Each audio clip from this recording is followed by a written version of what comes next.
Hey, and welcome to the Where Your Heart At Gaming Reaction channel. And I want to officially welcome to the very first video of me doing a reaction or review, we want to call it, for WWE Backlash. And you're probably wondering, like, hold on, this has nothing to do with video games. Well, that's partially true, but my channel, my YouTube channel, is a reaction channel as well. So I figure I'll do a reaction channel as well. And you know what? I want to get prepared for showing my face on this special crossover episode. So I'm getting ready to do with another podcast called Top Rope Wrestling Talk. Can't wait for that. So big shout outs to them, and special shout out to Dom over there for sending the invite. And I can't wait to join too. It's going to be fun. It's going to be epic. So mega powers unite, and we're going to have a great fun show. And also another special shout out to my co-host of Fees. You know, we're on the Clark Street Wrestling podcast. So if you're familiar with the sound of my voice, this is usually what you hear on the podcast. So we're on every platform, or every podcast platform, if you will. So just search for Clark Street Wrestling podcast. And yeah, we got over 100 episodes that you can listen to for your listening pleasure. So a little harmless plug right there for the podcast as well. But we're here to discuss, or I am here to discuss, a very special show, a very special pay-per-view, if you want to call it. This is the greatest show! Backlash. And it had what was part of the greatest wrestling match ever. And we're going to get there. We're going to get there. But we're going to go down the card. We're going to kick it off with the pre-show, which was, I was surprised it was actually on the pre-show. Because when me and my co-hosts were recording on Friday, or which was Thursday, by the way, we didn't even get wind of the news that Paul Heyman was kicked off their creative team by Vince McMahon. And so now you see the aftermath of that, because I know Paul Heyman had his fingerprints on Apollo Crews, Andrade, Drew McIntyre, and Bobby Lashley. So you saw some of the aftermath actually because of that now, because now you have Apollo Crews and Andrade match on the pre-show. And full disclosure, I didn't watch the pre-show. Only time I get to see the pre-show if basically somebody let me know, or if I get wind of it, what type of match it's going to be. I didn't even know this was on the pre-show. So this kind of sucks that, you know, it was, because I would love to see the match, but I caught the highlights within the pay-per-view, and I saw, you know, Kevin Owens there to support Apollo Crews, and I guess he helped in somewhat fashion to retain the belt. But there's only a matter of time, real talk, before Kevin Owens take that, you know, because Kevin Owens is definitely the definition of a backstabber in the wrestling world. If you was to go and look up backstabber in your wrestling definition book, you will see Kevin Owens' big, fat picture right there of just stabbing anybody in the back. You know, I can name a list of wrestlers that he stabbed in the back, you know, pretending to be your friend, your brother, you know, that, you know, you're the best man, if you want to call him. But then at a moment notice, he's gonna put that knife in your back and twist it. And I have a feeling that is coming for Apollo Crews, unfortunately, because I know that since Paul Heyman is off the creative team, I believe it's only a matter of time before we start seeing these changes get unhinged now, if you want to call that. So I believe Kevin Owens is going to have somewhat of probably a storyline, maybe a small storyline, but I hope it's a good storyline, that it both helps further the development for Apollo Crews and Kevin Owens, because he needs something, because he's just been, you know, out there floating around in the wrestling world, you know. So, you know, now he is maybe something to sink his teeth in with Apollo Crews. So we'll see with that. But that's my thoughts. Apollo Crews won, by the way. I don't know if I mentioned it, but I'm going to mention it now. If you know, apologies if I have to say this again. You know, first time, first video, so whatever. But he went over, and yeah, so I believe that Apollo Crews and Kevin Owens are going to have a match in the future. But let's go down in the main card now. So this is the main card that I watch. We're going to talk about the triple threat WWE Women's Tag Team Championship between Nikki Cross, Alexa Bliss, Bayley, Sasha Banks, who are the women's tag team champions, the Blueprint, and against the Iconic. I just had to do that. I can't help myself. It's a great catchphrase. Why not? But it was a great, or not great. It was a good wrestling match between the ladies. It was fast. It was fast paced, action packed. They packed a lot in, because I have the time. It was about 7.5 minutes. Well, what it looks like on there, what I have pulled up. But they packed a lot in that 7.5 minutes. And lo and behold, who came out to win? Who surprised me? Because, full disclosure, I picked the Iconics to win because I didn't believe that Sasha Banks was going to keep her title. She showed me time and time again that, she cannot avoid her destiny, which the destiny is to always to lose her belt in somewhat fashion of any pay-per-view that she's getting to defend. And lo and behold, she defended her championship and she pinned Alexa Bliss and got the roll up and won the belts for her tag team, which is amazing. It made me happy. I'm not like, oh man, I picked wrong. I'm actually ecstatic. I'm glad that I'm wrong because this was great. Who couldn't be excited that Sasha Banks was able to defend the tag team champions and got the roll up win. So hats off to her. And this helps with the storyline. They're going definitely with a slow burn approach, which I can appreciate and which I love with the whole Bayley and Sasha Banks dynamic. So this is going to be a beautiful story piece of storytelling right here. So I cannot wait for that. All right. So we got the next match, which is the Sheamus and Jeff Hardy match. All right. Now this match, I have to be real. I had somewhat low expectations of this match. I don't know why. I just did. But you know what? They shot this match out of the park. It was a good to great match. I enjoyed it. I love the action pace. They took their time. I believe they had about 16 minutes, which is the second longest match on the card. So they did give this match to breathe. It was going back and forth, so you didn't really know who was going to win. But towards the end, Sheamus did make a definitive closure finish that, all right, it's over. I'm done playing around. I'm going to destroy this dude. I'm about to get the pin, because what he did, he bro kicked him outside the ropes, and then brought him inside, and bro kicked him again, and it was over. Even Corey Graves like, oh yeah, it's over, throwing the towel, and called it 1, 2, 3, and there you have it. All right, so it was a great match in the end. I enjoyed it. I'm pretty sure. I don't know. Will they continue? Will they continue the story? I don't see how they can.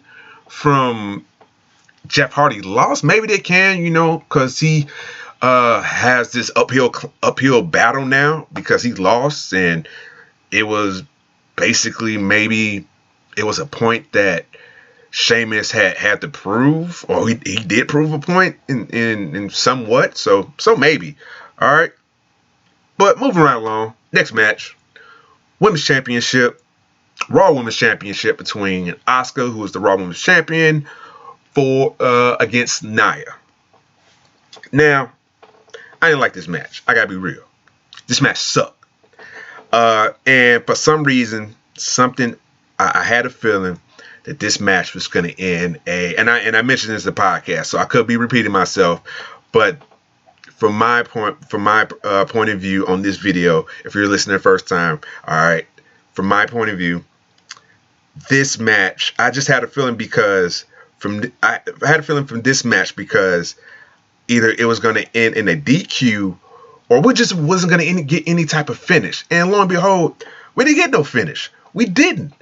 Like seriously, we couldn't get a finish for this match. You can still have Nia look super strong and still have Asuka get the win and continue the story into the next match for Extreme Rules, because we're gonna go extreme. But seriously, we couldn't get that. We had to get a DQ finish, or not a DQ. We had to get a double count out, But it just sucks because I wanted a finish for this match, because like this story, let's just be real. Asuka's been whooping Naya's ass up and down, you know, because she just told you she's not afraid. I don't care how tall you is, how bigger than you are. I'm still gonna chop you down. And you saw that she was getting ready. She was still putting in work, still with the strikes, chopping her down. And I felt that she could have got like she could have used a roll up. You know, the most OP move in wrestling history, the roll up. I would have been cool with that. I would have been fine with that. But we didn't. We got a double count out at a pay-per-view for the Raw Women's Championship. And then in the end, it was a disservice to both of them. It was a really disservice to Asuka, who, it was, she's the Raw Women's Championship. And I believe it was her first defense, if I'm not mistaken. I could be, but I think this was her first defense, so it's not a good look, So, yeah, I didn't appreciate that, all right? All right, so we're going to move right along to the next match, all right? To the next championship, Universal title, Braun, these hands against John Morrison, Miz. Hey, ho, ho, which I got to chant that. I can't get enough of that. I love that new music video. They debuted it at the pay-per-view right before Braun interrupted again, which sucks because they was getting ready to debut it on Friday Night SmackDown, and I think they showed like a snippet, and then Braun came in and messed it up. I'm like, come on, Braun, you just gonna make me not like you now, man. I wanted to see the video, but from what I saw, we got a little bit more. I think they played at least 1.5 to 2 minutes more of the video, which was great. But, to paint the picture, it was more of an 80-ish vibe. You had Miz wearing this pink, like Miami Vice jacket, if you want to call it that, and then John Morrison, no shirt. He got to show off the six pack, I guess. He just always got to. Johnny Drip, always got to show off the six pack. He's playing the piano with no shirt or a burnt shirt, which was great. But and then you hear the WWE talent. I'm not going to call them fans, but WWE talent in the crowd saying, hey, ho, ho, which was great, and I can't wait till the fans get back and just hear that chant because this is an awesome, catchy phrase, but for the match, it's a great solid match. It was some great storytelling from the Miz.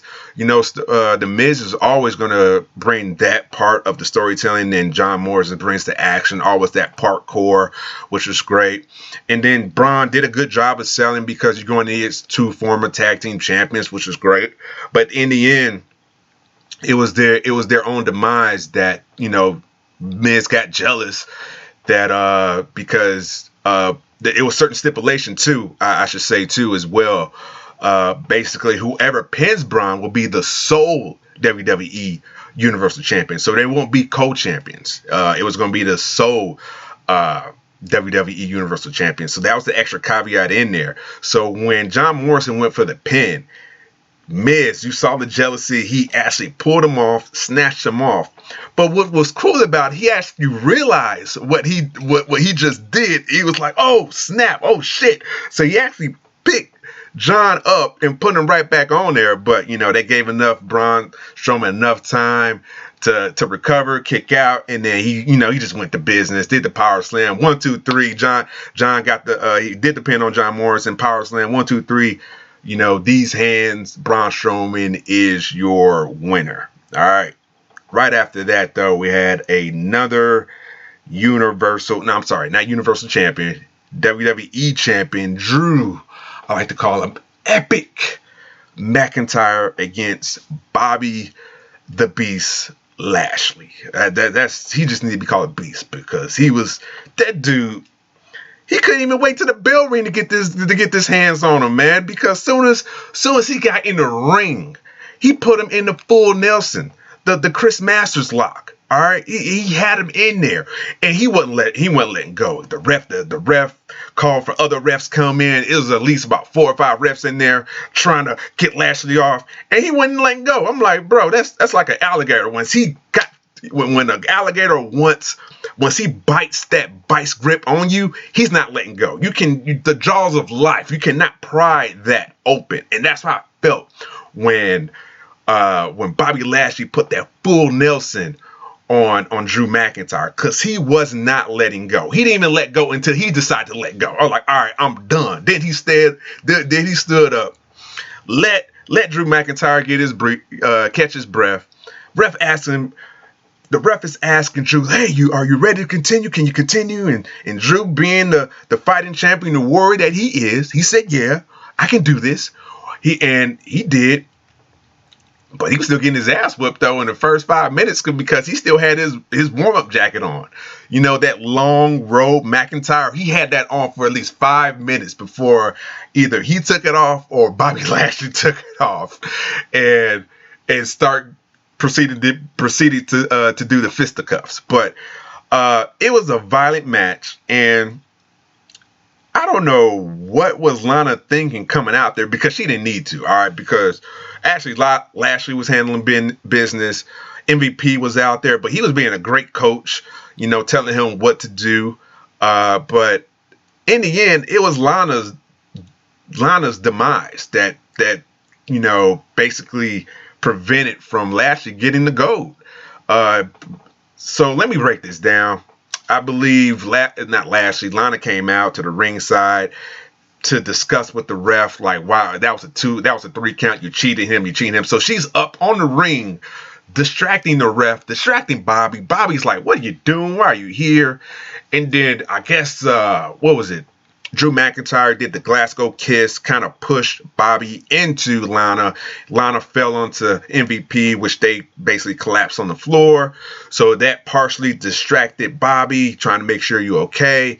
And it was that 1 second, you know, distraction that, you know, hey, you better keep your head on the swivel, because Bobby did not. And you saw Drew McIntyre landed a wicked Claymore. You heard that smack all around the arena. It was deafening. It echoed throughout that whole PC Center.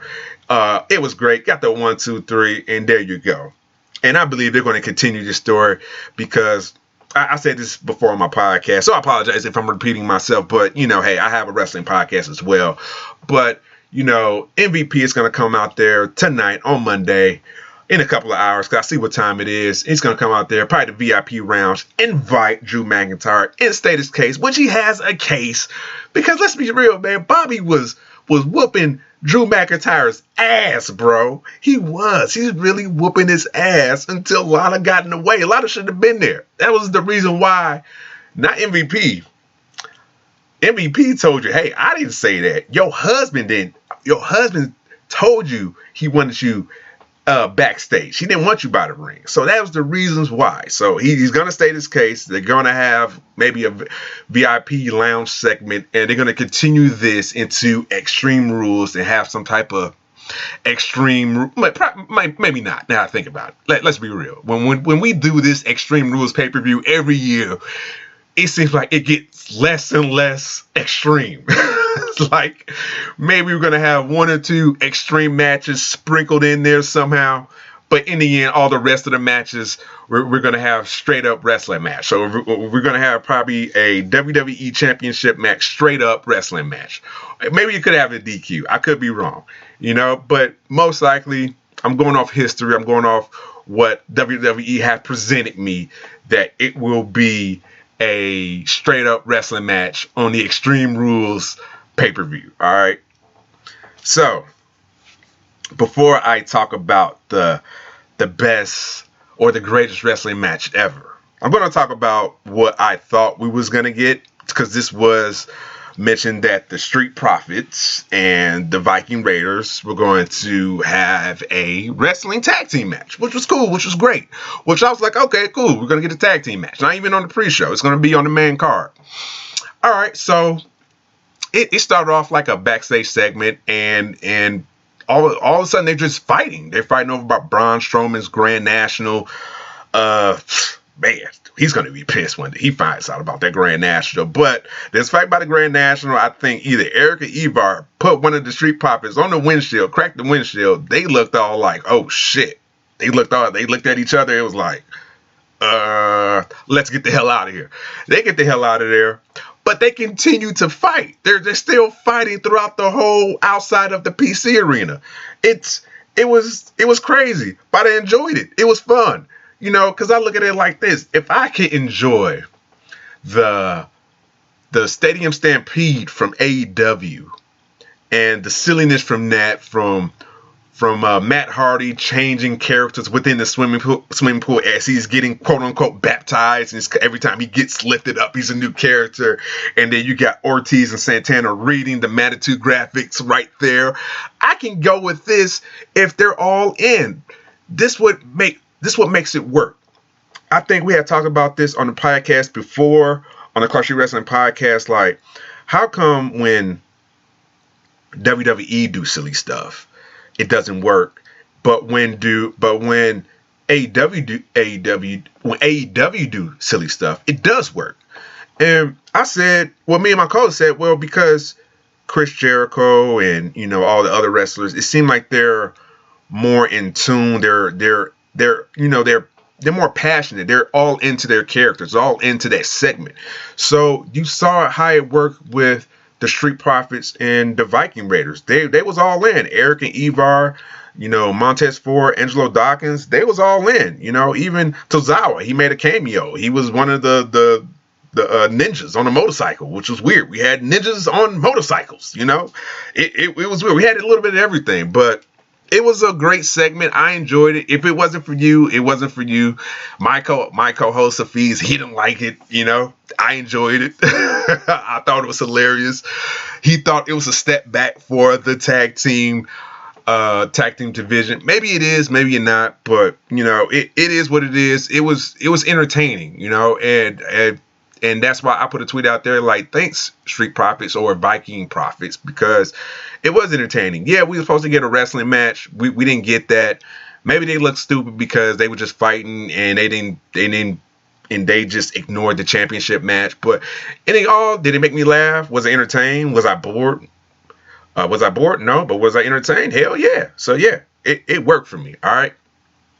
So that leaves us to the last match. The greatest wrestling match, or the greatest wrestling match ever, between Randy Orton and Edge. Now, was this the greatest wrestling match ever? By a long shot, no, it wasn't. Let's be real. I've seen some classics. Was this a classic? Yeah, you can call it classic. Was it a good match? Yeah. Was it the greatest? No. Was it a great match? Yeah. Now, the storytelling, man, that storytelling was on 10, was on point from my point of view. I enjoyed the storytelling. The aesthetics of it, of the match, was cool too. You had the whole announcing, like they had like this announcing microphone dropping down, and Howard Finkel, rest in peace Howard Finkel, and he was announcing Edge and Randy Orton, which was a nice touch. I enjoyed that. Now, let me backtrack too. When Tom Phillips was getting ready to present the greatest wrestling match ever, he did say we're going to use new camera angles like we never used before, which I still saw the same original camera angles. I don't know if you let me know if you saw some different camera angles. Because for me, it looked like I still saw the same camera angles. But there was something new. They said we're going to use enhanced audio. Now, when they said enhanced audio, maybe I thought we'll hear like some crowd, maybe some people from some commentating from the crowd that we wouldn't normally hear. But no, what we got for enhanced audio was some crowd noise. Just not any type of crowd noise. It was crowd noise from WWE 2K game. I'm not joking. If you played the 2K game, you can tell that's crowd noise from the WWE 2K game. It is. It seriously is. Let's be real. Come on. You seriously can't tell me that's not WWE 2K crowd noise? Because that's what it was. The whole, this is awesome, or the oh shit, or, it was man, it was there. It was there. And you know what? It really didn't work for my co-host Hafiz. He did not like it because of that. He wished that he wished he could have like the when we're gonna get in 2021 the Zack Snyder edition of Justice League, which I can't wait for that because everybody is anticipating that. So he wish he can get the unedited version of the greatest wrestling match ever. With me, at first it threw me off, but then once I was able to look behind that, I saw a tremendous storytelling match. It was great. Hats off to Edge. Hats off to Randy Orton for putting on an amazing match. They didn't do any type of, flips or getting on the top rope and doing these dangerous suicidal dives. It was just pretty much in the ring, a little bit outside the ring because Randy Orton has to be that methodical, that I'm going to inflict some pain. So he did. And man, that dude was on one too. He had some words. So I believe he had not Randy Orton, but he had Edge on the announcing table. And I had to make sure I heard this right. I had to make sure because it caught me off guard. All right, so if we have kids, you better hit the mute button. You better hit pause, or you better skip this part because it's gonna get a little adult around here. So what he whispered in this man's ear, and it was clear because I had to rewind. I rewind 2 or 3 times to make sure I was hearing what I was hearing. He whispered in his ear. He was like, "I'm going to kill you, motherfucker." I was like, "Come again? What? Are you? Hold on. Let's rewind that. Let's rewind that for real, bro. I need to see that. I need to hear that one more time." So I hit the little 10-second interval back. I was like, "Whoa, what?" He was like, "I'm going to kill you, motherfucker." Okay. And you know what? Remember, this was pre-taped, so they had more than enough time to edit this out. They could have put something dubbed in there if they wanted to, but they didn't. They let this match be for what it is, besides the fill-in crowd noise. But they just, they let that match be totally unfiltered, and I appreciate that, by the way. And man, it was just, a great match. I didn't care for the finishers, doing each other finishers, because it felt like, when you do somebody's finisher and they kicking out, it kind of weakens the finishers. So I didn't appreciate that.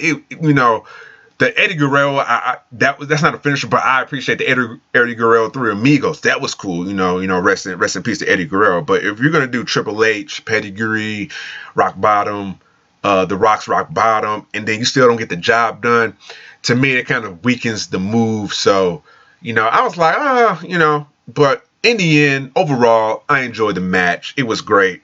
So the finisher, let's get to the finish. All right. So Randy Orton, he lands an RKO, but this dude ain't done yet. He gets in the corner. So if you know about the old Randy Orton, when he used to do the pump kick, and that violent, ecstatic look of that is insane. He punted the dog shit out of Edge and got the 1, 2, 3, which I thought it was over. I thought maybe he'll just pose in front of him and pose on top of the, does his Randy Orton pose like that, pose on top of the ring pose. No, he wasn't done. He still had words, and of course he still had words. He told this dude, "You can go home now. Go home, Edge. Go home to Beth, your daughters, and tell them Uncle Randy says," oh my, I can't even say it out. I can't even say it with a straight face, because that's how hilarious it was, and savage too, by the way. It was total savagery, man, by Randy Orton, bro. This dude, I don't know what water he's drinking, but man, he is on point lately. Ever since he came, because Randy Orton, sometimes we know about Randy Orton of old. When he's not in sync, he is not in sync. You can tell when he's not really into a match or just not into a segment. Here, this dude, he was all into the match, all into the segment, and what he said, even if that was ad-lib, bravo, sir, to even in a way to continue the story as well, because I believe me, chapter 3 is coming because of that. And I don't care, because this has been a great match. The first match that we got, which was the 45-minute WrestleMania brawl all over the PC Center, it was okay. It got a little boring for my taste, because it was just a lot of grunting, just all of that. Nothing really was going on. It was, maybe the commentary was there. I don't remember. Kind of just eliminated that out of my memory. But for this match, yeah, it was just as long. But man, it was a great match, because you had the action, you had the storytelling, and it stayed within the ring. And Edge looked good too. Man, he put everything, his heart and soul, into this match. So did Randy Orton too. But he looked so devastated when he lost. I felt his pain, like his, he got that lip quivering down pat. He does a little. I can't even do it. Let me see if I can do it. No, I can't even do it, man. But I don't know how he does it. Great acting. He does it every time. That little bottom lip quiver.